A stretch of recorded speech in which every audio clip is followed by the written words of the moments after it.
Aurélio Agostinho de Hipona, mais conhecido como Santo Agostinho, nasceu em 13 de novembro de 354, em Tagaste, antiga cidade da Namíbia, no norte da África. Sua mãe Mônica era uma cristã e educou-o na fé católica. Mais tarde, teve um papel fundamental na sua conversão, e seu pai, Patrício, um pagão convertido ao cristianismo no leito de morte.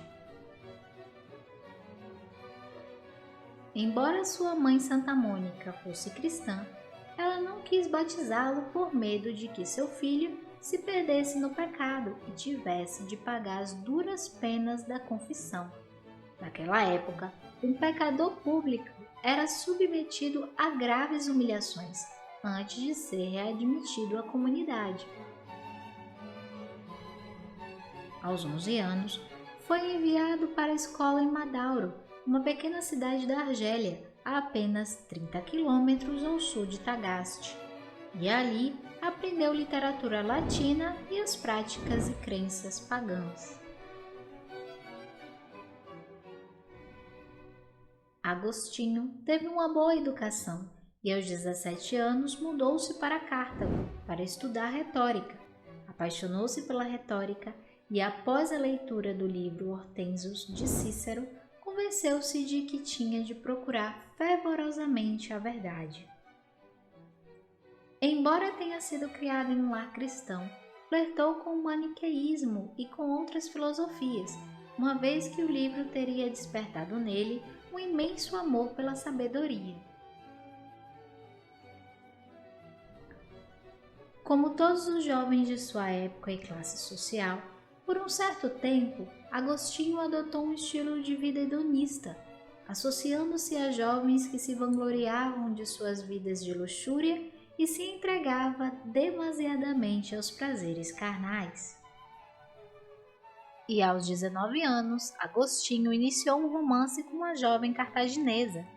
O casal se manteve em concubinato por mais de 13 anos, período no qual tiveram um filho, Adeodato, um rapaz considerado extremamente inteligente por seus contemporâneos.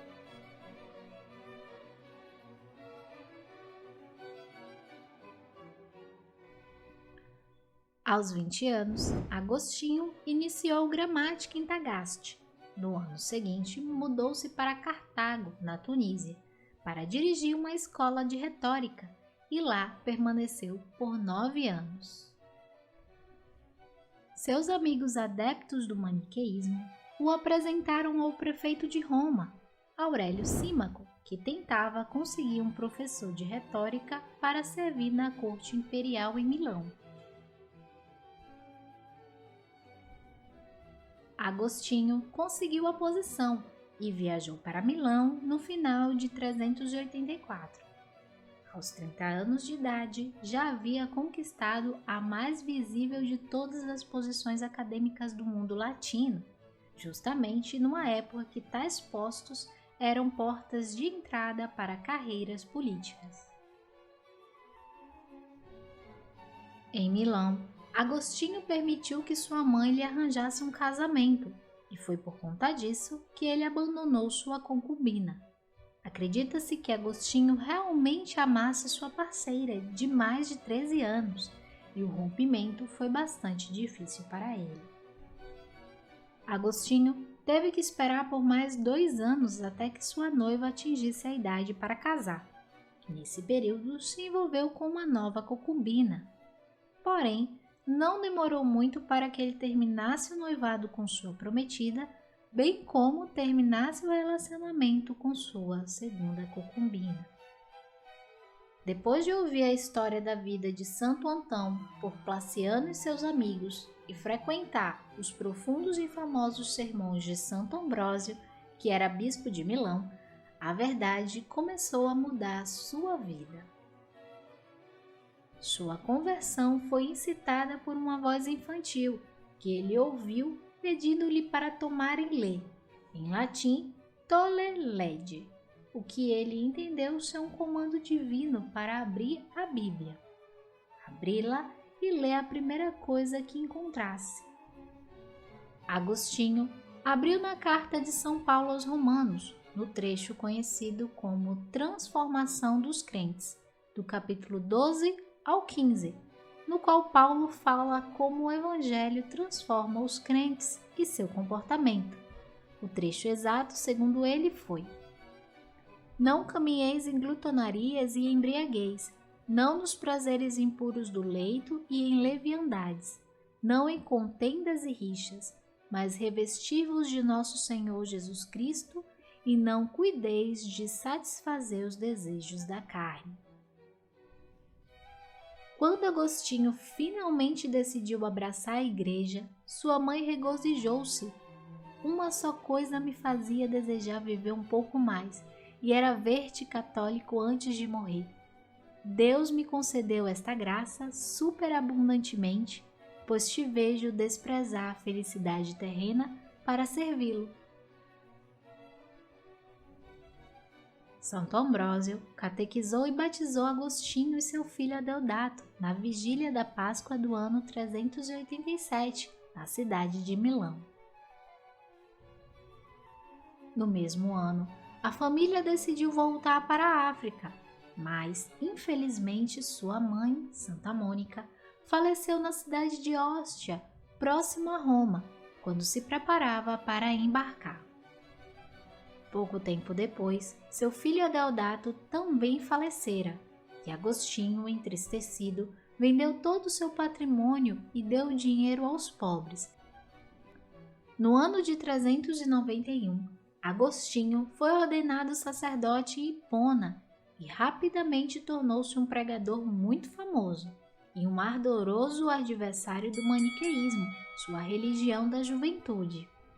E em 395 foi nomeado bispo coadjuntor de Hipona e logo depois assumiu o trono episcopal, motivo pelo qual é conhecido como Agostinho de Hipona, uma posição que manteve até sua morte no ano de 430.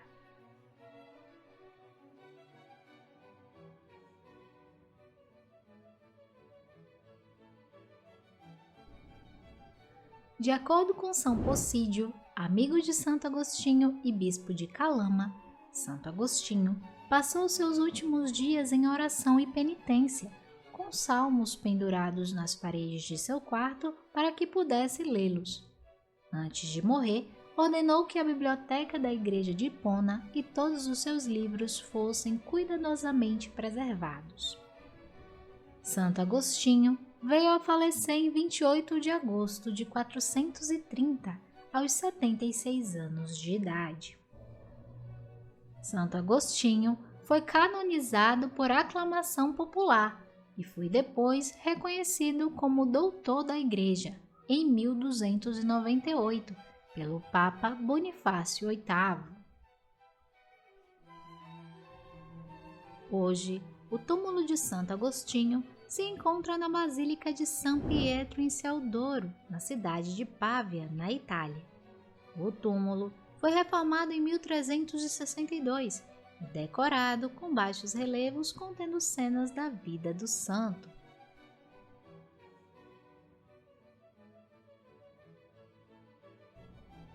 Os frutos da sua busca incessante pela verdade enriqueceram a Igreja ao longo da história.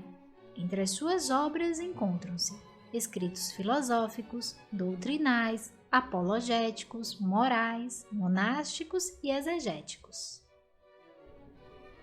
Santo Agostinho é uma grande inspiração para quem almeja a verdade, e foi o seu interesse pela verdade que o levou até a luz de Cristo.